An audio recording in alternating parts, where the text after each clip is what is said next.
క్రోధి నామ సంవత్సర ఉగాది పండుగను పురస్కరించుకొని Mansoorabad division Sahara road Vivekananda మార్గ సమీపంలో సహారా స్టేట్ సీనియర్ సిటిజన్స్ వారి ఆధ్వర్యంలో ఏర్పాటు చేసిన చలివేంద్రం ప్రారంభోత్సవ కార్యక్రమానికి ముఖ్య అతిథిగా GHMC deputy floor leader corporator Koppula Narasimha Reddy విచ్చేసి అసోసియేషన్ వారితో కలిసి రిబ్బన్ కట్ చేసి ప్రారంభించిన మంచినీటి మజ్జిగ ప్యాకెట్లను పంపిణీ చేశారు. ఈ సందర్భంగా ఆయన మాట్లాడారు.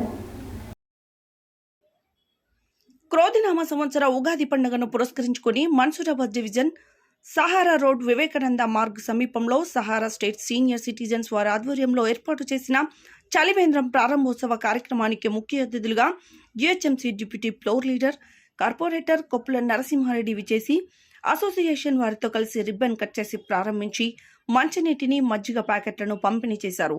ఈ సందర్భంగా ఆయన మాట్లాడుతూ నీటిని ఎప్పుడు కూడా వృధా చేయొద్దని, ప్రతి ఒక్క పౌరుడు ఇంకుడు గుంతలపై ప్రత్యేక శ్రద్ధ వహించి ఏర్పాటు చేసుకుని భూగర్భ జలాలు పెరిగే విధంగా ప్రణాళికలు చేసుకోవాలని సూచించారు. ప్రతి ఎండాకాలంలో సహారా స్టేట్ సీనియర్ సిటిజన్స్ ప్రజల దాహర్తి తీర్చడానికి చలివేంద్రం ఏర్పాటు చేయడం, సమాజ సేవ పట్ల వారి బాధ్యత సక్రమంగా నిర్వర్తించడం ఆదర్శమని కొనియాడారు. ఈ కార్యక్రమంలో senior citizen president Nune Gnaneshwar, maintenance committee president Srikanth, ఉపాధ్యక్షుడు రేణుకుంట్ల రాఘవేంద్ర, జగత్ రెడ్డి, సుధాకర్ రెడ్డి, శ్రీనివాస్ రెడ్డి, వెంకటాద్రి, మాజీ అధ్యక్షులు జానీ, శ్యామ్ ప్రకాష్, కృష్ణారెడ్డి, సుధాకర్ రెడ్డి, యాదగిరి, శ్యామ్ రెడ్డి, రామ్ రెడ్డి, ప్రసాద్ పాల్గొన్నారు.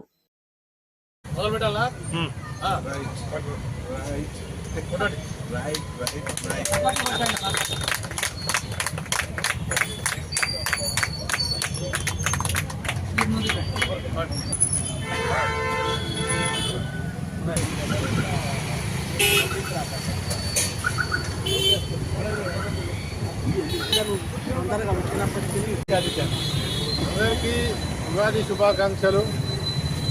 ముఖ్యంగా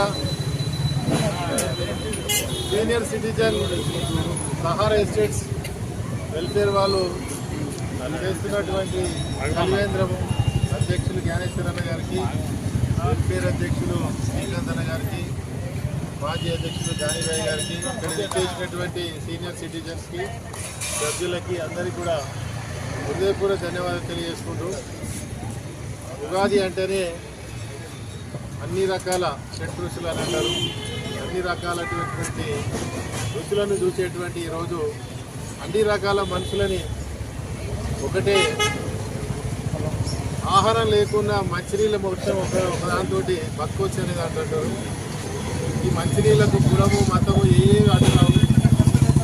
ఈ మంచినీళ్ళ విషయానికి వస్తే ఇప్పుడు నిన్న మొన్న మీరు ఒక 10-15 రోజుల నుంచి పేపర్లో కానీ ఎక్కడ వాట్సాప్లో అయినా చూస్తే బెంగళూరు పరిస్థితి ఒకసారి గమనించాలి.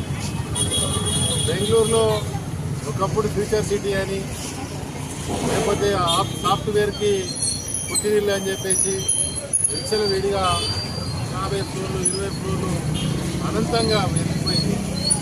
వెళ్ళడం మంచిదే, కానీ ఏ గవర్నమెంట్ వచ్చినా ఎవరు వచ్చినా ప్రకృతిని ఏం సెట్ చేయలేము. అది కాలక్రమేణా జరిగేటువంటి పనులు. ఇక్కడ కూడా హైదరాబాద్లో కూడా ఇంకో 10-15 రోజులలో మన నగర శివార్లలో కూడా నీటి కొరత ఏర్పడే పరిస్థితి వస్తుంది. దీనికి అంతటికి కారణం కూడా స్వయంకృత అపరాధమే ఎక్కువ. ఇంకుడు గుంతలు లేకపోవడము, ప్రభుత్వం దాని మీద శ్రద్ధ వహించకపోవడం, ఇళ్లలో వాళ్ళు కూడా చాలా వరకు ఒక 10-15% మాత్రమే. నేను ఖాళీలలో రోజు తిరిగినప్పుడు వాళ్ళు నన్ను చెప్పినా సరే ఏం చేసినా పైపులు గుర్తుకురావడము, వాళ్ళ మీద అరవడము, చెప్తే వినకపోవడము. మా ఇల్లు ఒక్కటే నీట్గా ఉండాలి, పక్కిళ్ళు ఏమైనా సరే అయిపోవాలి. నా ఇల్లు, నా కొడుకు, నా బిడ్డనే మంచిగా ఉండాలి, పక్కింటి ఏమైనా అయిపోవాలి. నా ఇంటి వరకే నా ఇంట్లో మొక్కలు పచ్చగా ఉండాలి, పక్కింటి ఏమన్నా కానీ అని స్వార్థంతో ప్రతి ఒక్కరూ నీళ్ళు కడగడము, నీళ్ళు వేస్ట్ చేయడము, కృష్ణా వాటర్ని బాత్రూమ్ కుండీలలో కూడా వాడడము, డాబా మీద పడ్డ వర్షపు నీటిని కనీసం మొక్కలకు పోయేటట్టు కానీ ముంగట ఒక 2 ఫీట్ల గుంత తీసుకొని దాంట్లోకి ఏర్పాటు చేసే విధంగా కూడా చేయట్లేదు. ఇది రాబోయే రోజులలో చాలా క్లిష్టమైన పరిస్థితులు వస్తాయి. కాబట్టి మీరు సీనియర్ సిటిజన్స్ కూడా ఈ ఇంకుడు గుంతలు కానీ, సహారాల పడ్డది సహారాన్ని ఆగిపెట్టండి కానీ, ఇంకా చాలా వరకు ఇంకుడు గుంతలు ఉన్నాయి, రిపేరింగ్ చేసుకోవడం,